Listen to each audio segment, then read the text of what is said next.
Slam Dunk merupakan serial manga karangan Takiko Inoue yang terbit di Shueisha pada tahun 1990 dan berakhir pada tahun 1996. Sementara Haikyuu sendiri adalah manga karangan Haruichi Furudate yang sama-sama dari Shueisha, namun terbit lebih baru yakni tahun 2012 dan berakhir pada 2020. Meski kedua serial manga ini terbit era yang berbeda, namun keduanya sama-sama memberikan pengaruh pada dunia olahraga Jepang, terutama dari kedua tema olahraga yang mereka usung, Slam Dunk dengan basketnya dan Haikyuu dengan volinya. Selain memberikan pengaruh pada dua olahraga yang diangkat, dalam penokohan ada semacam kemiripan karakter dan latar belakang antar dua serial. Dalam segmen Mik artikel yang kedua ini, saya akan mendeskripsikan kedua kemiripan tersebut, khususnya pada dua tim yang dimasuki tokoh utama, Sohoku untuk Slam Dunk dan Karasuno untuk Haikyuu. Disclaimer, konten ini hanya bersifat cocokologi dan sekedar teori gembel, jadi kalian boleh setuju dan boleh tidak. Keduanya merupakan karakter utama dalam serial masing-masing. Bisa dikatakan, keduanya juga merupakan pemula dalam cabang olahraga masing-masing, namun memiliki kemampuan atletis murni. Uniknya, kedua tokoh tersebut juga mengenakan nomor punggung 10 di tim masing-masing. Meski Hinata dalam hal ini sudah memulai bermain voli sejak SMP, namun tidak adanya klub proper yang menanganinya membuat dia tampil di level SMA dengan kemampuan teknis kurang. Baik Sakuragi dan Hinata adalah pemain dengan fisik dalam angkatan timnya. Bedanya, Hinata adalah pemain terpendek, sementara Sakuragi adalah karakter tertinggi dan besar. Untuk sifat, keduanya sama-sama aktif dan ekstrovert, namun motivasi bermain keduanya berbeda. Sakuragi tergerak bermain basket karena ajakan Haruko, sementara Hinata bermain voli karena terpesona oleh permainan sang raksasa kecil. Baik Rukawa dan Kageyama memiliki julukan jenius dalam tim dan cabang olahraga masing-masing. Secara sifat, keduanya sama-sama berkepribadian dingin, namun Kageyama jauh lebih ekspresif ketimbang Rukawa. Baik Rukawa dan Kageyama adalah rival atau target saingan dari masing-masing tokoh utama. Hanya saja, sejak awal, Rukawa tidak memandang Sakuragi setara, meski di akhir keduanya sempat tos bersama. Sementara persaingan antara Kageyama dan Hinata sudah terjalin sejak SMP, dan Kageyama sendiri yang mendeklarasikan persaingan itu. Hubungan keduanya, yakni Kageyama dan Hinata pun dekat, lebih mirip love-hate relationship ketimbang rivalitas serius. Berbeda dengan Sakuragi dan Rukawa yang hampir benar-benar dingin. Di satu sisi, Rukawa menganggap Sakuragi tak ubahnya hama pengganggu, sementara Sakuragi ingin bisa menyaingi Rukawa, meski dalam hati kecilnya mengakui itu mustahil. Terakhir, perbedaan yang mencolok dari keduanya adalah posisi bermain.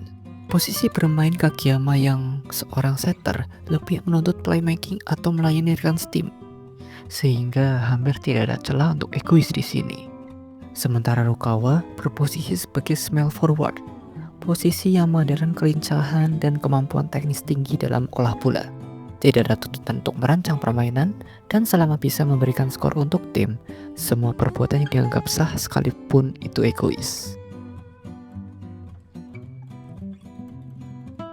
Baik Akagi dan Sawamura adalah kapten untuk masing-masing tim. Mereka adalah sosok leader tegas dan terkadang ditakuti sekaligus dihormati anggota timnya. Baik Akagi maupun Sawamura terbiasa menangani keonaran dari anggota timnya. Untuk Akagi sendiri, dia sudah terbiasa mengatasi Sakuragi. Sementara kasus Sawamura jauh lebih luas, mencakup pola Tanaka, Nishinoya, dan pertengkaran Hinata dengan Kageyama.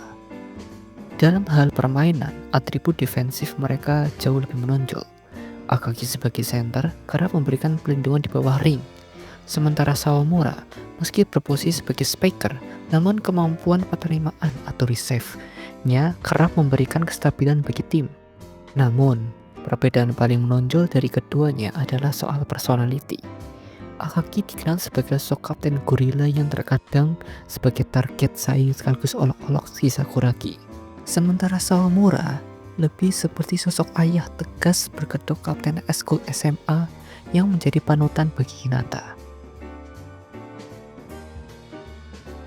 Bersamaan kedua pemain ini, yakni Ryota dan Nishinoya adalah sama-sama pemain terpendek di tim utama dan angkatan mereka. Keduanya pun baru bergabung setelah pertandingan uji coba. Bedanya jika Nishinoya kena skors, sementara Ryota karena perawatan rumah sakit. Sementara untuk Ryota dan Tanaka, keduanya memiliki kesamaan, yakni menyukai sang manajer. Ryota menyukai Ayako, sementara Tanaka dan Nishinoya tentunya menyukai Shimizu. Persamaan lain adalah baik Ryota, Nishinoya, dan Tanaka juga memiliki sisi Yankee. Untuk kasus Ryota dan Tanaka sendiri, memang begitulah image mereka sejak awal sebelum tenggelam dalam dunia olahraga. Dalam tim, Ryota dan Nishinoya adalah sosok vital. Nishinoya adalah libero terbaik milik Arasuno dan kerap memberikan penyelamatan krusial. Sementara Ryota adalah point guard milik Sohoku dan di pertandingan lawan Sanoh memiliki peran cukup krusial. Keduanya sama-sama kelas 3 dan pernah mengalami masa jaya. Baik Mitsui maupun Asahi pun baru bergabung ke tim tepat setelah Ryota dan Nishinoya kembali. Yang membedakan di sini adalah Mitsui kembali karena bertobat setelah menghabiskan kurang lebih setahun tanpa bermain basket dan menjadi preman sekolah. Sementara Asahi kembali dari masa kaburnya setelah pertandingan melawan Dateko yang membuatnya tak berkutik di hadapan blok-blok mereka. Uniknya, keduanya sama-sama memiliki tampang mirip preman. Bisa dikatakan, baik Mitsui dan Asahi adalah pemain yang pernah meninggalkan cabang olahraga dalam serialnya, lalu kembali karena sadar bahwa mereka sebenarnya sangat mencintai cabang olahraga tersebut.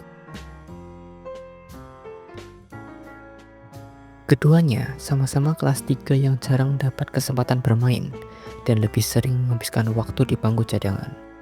Kogure dan Sugawara pun sama-sama dekat dengan kapten masing-masing tim, yakni Akagi dan Sawamura. Mereka juga sama-sama dekat dengan sosok anak hilang masing-masing tim, yakni Mitsui dan Asahi. Selama serial Slam Dunk berjalan, Kogure berfungsi sebagai penyemangat yang paling peduli terhadap tim. Dia akan berteriak paling keras saat tim membutuhkan energi. Sama halnya dengan Sugawara, mereka juga adalah sosok yang paling siap untuk bermain kapanpun dibutuhkan. Secara spesifik, Sugawara adalah sosok ibu dalam tim, wakil kapten di bawah Sawamura. Sementara Kogure bisa dibilang mengemban tugas serupa, namun lebih senyap dan kerap beroperasi di bangku cadangan. Oke, terima kasih sudah menonton sampai habis. Dan lagi, jika ada video lain dari channel ini muncul di beranda YouTube kalian, jangan ragu untuk mengklik dan menontonnya kembali. Kolom komentar pun juga terbuka untuk diskusi. Dan tombol like dan subscribe tidak disediakan tanpa alasan di sana. Jangan malu-malu untuk mengklik. Sekian.